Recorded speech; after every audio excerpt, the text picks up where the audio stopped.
It's here.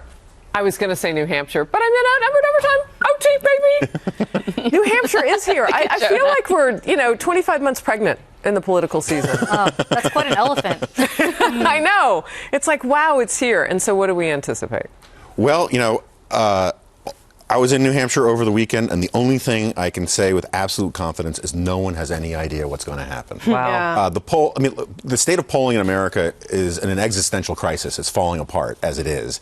And the polls have been wrong in New Hampshire every year for the last 30 years. That's a good point. And so I looked it up. The average error was a 14-point error in every poll since 1980. Wow. And that's a plus or minus. So it could be 28 point, 14 swing this way or that way. So I think we know that Trump is going to win, but for him, it's the margin of victory. And since what separates the second, third, and fourth guys could be literally 1 percentage point. It kind of reminds me, Joe Lieberman in 2004, he said after the New Hampshire primary, he says, we're in a three-way tie for third place, which is like not the most inspiring victory talk. We could see that here's again. My question. How many tickets out of New Hampshire, right? Cruz and Trump aside, because they're going to go on regardless because of their base. But how many tickets out of New Hampshire? I would say Rubio and one more. What do you think? Well, I think as long as Jeb isn't in sixth, right? He's got the money to go in South Carolina and the endorsements and the structure there. So I think he goes through South Carolina. Maybe one or two after that. I mean, really? Yeah. I mean, and you're including Rubio in that one or two. Yeah. I mean, look, if Rubio comes in fourth, he's got problems. I think he sticks around. But if he comes in second, then obviously Cruz is there, and then maybe one governor. Couple questions, Jonah. If Bush or Kasich do better than a Chris Christie, is Chris Christie finished? I think he has to be. He's had an all-in New Hampshire strategy from the beginning, and while he definitely stripped the bark off of Rubio, I don't think there's any evidence that the votes he took off of Rubio go to Christie. I think they go to Cruz or Jeb or even Kasich and or Trump. I mean, I just don't. Rubio. I mean, Christie's thing was a brilliant takedown strategy, but he also came across as the kind of bully that I don't think he attracted a lot of new voters from it. And two more questions. One, if Kasich is surging the way that I'm hearing he's surging, and who knows, but if he does do better, do you see a potential for him to rise up? And Donald Trump, you mentioned the margin of how big he wins tonight. How big does he have to win for people to not say that it's a loss? Yeah, I think if he gets in the low to mid 20s, which would be a big win, but it would be another underperforming where his polls were. Yeah. If he beats the last bit of polls, that's huge. And I think then it's very difficult to see how someone stops him unless the rest of the field really narrows very quickly. Kasich, I don't get. Julie and I were talking about it in the green room earlier. He actually said, and admittedly, it was a confusing question from this woman at a town hall who said she was trying to decide between Kasich, Sanders, and Clinton. And he was like, well, Hillary's, Sanders is too hot and Hillary is too cold, and I'm the right middle ground candidate between those two. That is a weird thing to say in a Republican primary, You know what's interesting about Kasich? If you saw what Christie did, right, as somebody said he stripped the bark off of Rubio. Yeah. Kasich has done the anti-Christie strategy. The nicest guy in the room, which, by the way, if you know John Kasich, it's a little bit of a stretch. Yeah, a little bit of a stretch, but on the trail, the nicest guy in the room, the kindest guy in the room, all about love, all about inclusiveness, actually campaigning joyfully the way that Jeb Bush promised to be campaigning. Right. Kasich's actually doing it. And so to your point, what Christie did to Rubio was fantastic, and this is why Chris Christie, I still say, and I've always said, is the best natural politician of his generation. There's nobody who even comes closer. But that didn't so much benefit him as it benefited Kasich, because you've already got a jerk, quote unquote, in the Republican primary. His name is Donald Trump. Right. And he's a much bigger jerk. And he's the biggest jerk in the room. Right. But he does it. But the difference is that Trump does it, and people kind of laugh and they say, oh, okay, it's hilarious. This guy's kind of a reality star. It's built into his brand in a way that it's not. Christie does it, and people say, wow, this guy's a bully and he's mean. Julie, he hugged Hillary Clinton, and that picture is going around. Does that hurt him? I mean, we know he's a serial hugger, but does this hurt him because in New Hampshire? I mean, a lot of conservatives were upset about it, but does this hurt him? I think it hurts him because people, he keeps saying, I didn't hug Obama, I didn't hug Obama. He hugged Trump, too. Exactly. He did hug Trump. That? He did Trump a huge favor, by the way, because what he did was by taking Rubio down, nobody touched Trump's not Hillary, so talk about him embracing Hillary in New Hampshire. Look, what Christie did in 2012 when he threw his arm around Barack Obama and everybody said, oh, he hugged Obama. He didn't really hug Obama. he threw his arm around him. It's semantics, but nevertheless, here he really did go in for the hug. Yeah. I know. He really did. And that's the key to Chris Christie, somebody who's known him for so long. And, the reason I dislike him is because Christie is so situational. There's no core conviction. There are no core values. If it helps him to hug Hillary, he'll hug Hillary. He hugged the Democrats in his first term in ways that Democrats wouldn't hug other Democrats in order to get the margins he did to win re-election in a liberal state. People forget that. It must be one good hug. I mean, if it goes that far to get those sort of things. I've been hugged by him. He's a pretty good hugger. He's kind of cuddly. I live in New Jersey, and Christie is our governor. And I mean, I've seen him do some things. There was a screen grab. Actually, it was moving video, but the screen grab that was kind of heartfelt that we saw online after the debate Saturday night was of him kneeling down with Ted Cruz's little one.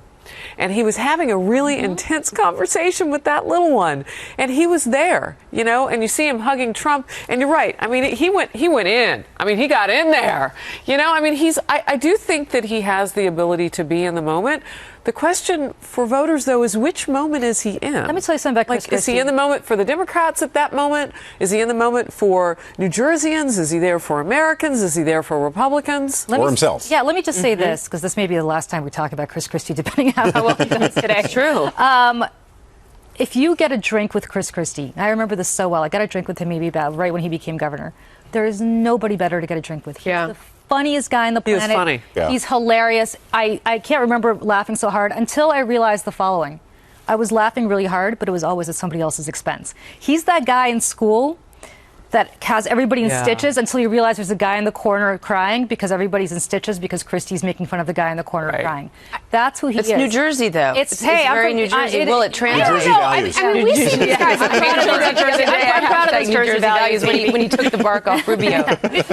we see these people in the makeup room. We see them in the green room. We see them all over the place. He is very charming. I mean, when you talk about the other people who get in a zone before they come out and they go on a show. I mean, Rand Paul is very focused. He comes in, he's quiet, he does this thing. Also very Chris funny. Christie, in some spaces, but but when you're sitting there, you're kind of all in a room getting ready. Chris Christie always stops, talks to everybody. He's very charming. I think the wheels have come off in New Hampshire in a lot of different ways. When you look at some of the weird things that have happened in the past 24 hours, I don't know if you've noticed them. I mean, you have Jeb Bush saying that liar, loser, whiner thing, which I was like, he's turned into Trump, basically. Or did somebody else tweet for him? I mean, was that somebody else on his team that did? I don't know what that was. That was really strange. Been really, it's almost Trumpish. Yeah, it's very Trumpish. Another really weird thing that I saw in the past 24 hours. Who watched that interview last night, Megyn Kelly with Marco Rubio, and his ears turned bright red? I didn't see it was very strange. I mean, it was it's like he is so stressed out. I mean, what has happened has really rocked him. That was really strange. I mean, there's a lot of weird stuff going on here in the past 24 hours as we get into. It's like everybody's kind of cracking here in the home stretch. I'm going to be happy to get this vote over. No, I can't. I would never do it. But it's so different at all. now. Why are they doing it? It's so different now. We talked about this during the TV hour of us. It's a constant focus group online now. And nobody is immune to that because these guys have teams that are looking at social media for some of the answers for what they've got to do. I mean, Hillary Clinton's got to be looking at that. Her husband's reacting to the trolling that's going on and becoming apoplectic.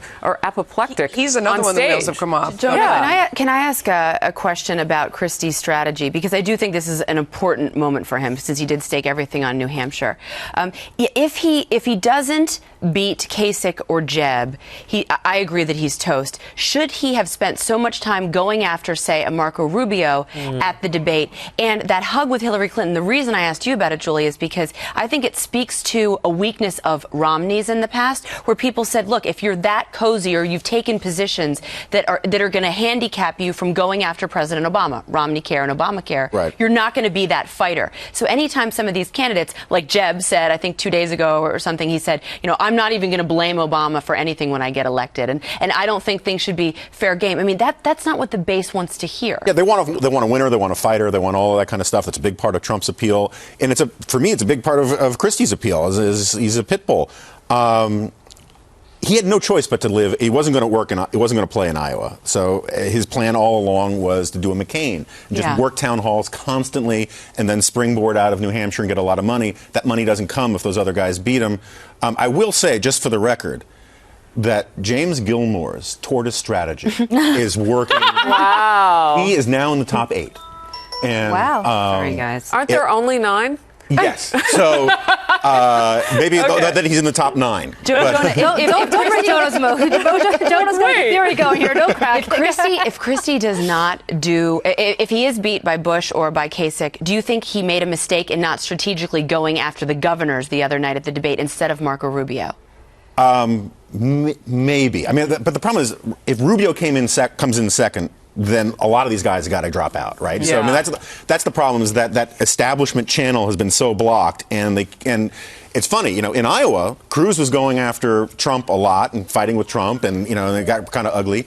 No one's going after Trump this week because he's not in anyone's way. They're all fighting for that position to fight Trump. Well, there's no clear second place. Right. And my apologies to everybody on the chat. I was kind of seeing it, but we were getting kind of juicy up here with our talk, and so I was interjecting. It was Gilmore with Mentum. some of the stuff you were saying, but I wasn't attributing it. So thank you for giving me talking points, everybody out there. Good to have you. Lovely to be here. Thank you for having me. Thank you. Thank you. This time tomorrow, We'll know something. we'll know something. Yes. And you know what they say, if you know something, tell somebody. No, that's not exactly what they say. We'll see you at noon tomorrow.